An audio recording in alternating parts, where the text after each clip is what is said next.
Howdy folks. So starting a new series, just very short clips of my lifts throughout the week so that for those of you interested in my strength progression on keto, you can just watch the shorter ones instead of my really long vlogs, which I am trying to cut down on.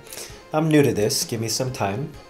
So just a recap, you saw a few days ago I was testing my OHP strength and I failed miserably on 215 pounds, and I was pretty disappointed because 225 has been my 1 rep max.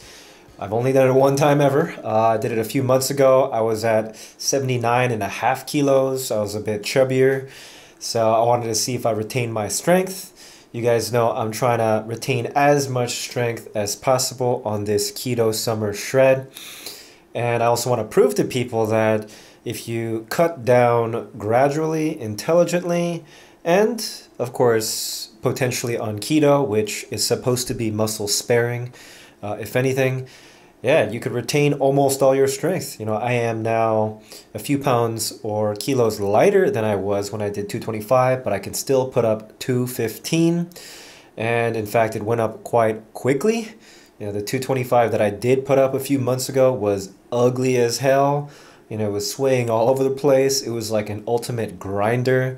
I was blacking out. I was like stuck. It took like at least 10 seconds after the sticking point. And I straight up had to like just throw the bar down after because I was losing my vision.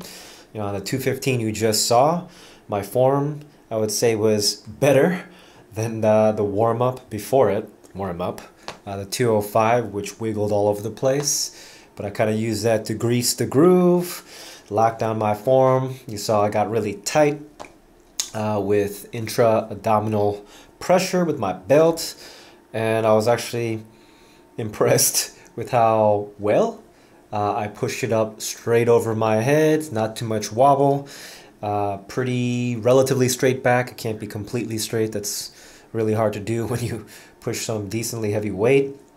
So yeah, I'm gonna call this series Fat Fueled PRs, and I'm gonna keep them short. Just last commentary, don't smack talk keto saying that you can't lift heavy. I think the proof is in the pudding, even though I hate to say that idiom. I'm putting up some pretty decent numbers still. I'm not doing anything crazy other than my modifications to the keto diet. In terms of higher protein, a lot of electrolytes, of course, and of course my training program itself. Remember, when you're cutting, you really gotta push the high intensity days a bit more to retain that muscle mass. You gotta tell your body you want to keep that muscle, not just throw it away with the fat you're losing on a cut. Alright, so yeah, this last commentary I won't always put it. Stay tuned for more fat fueled PRs. Peace.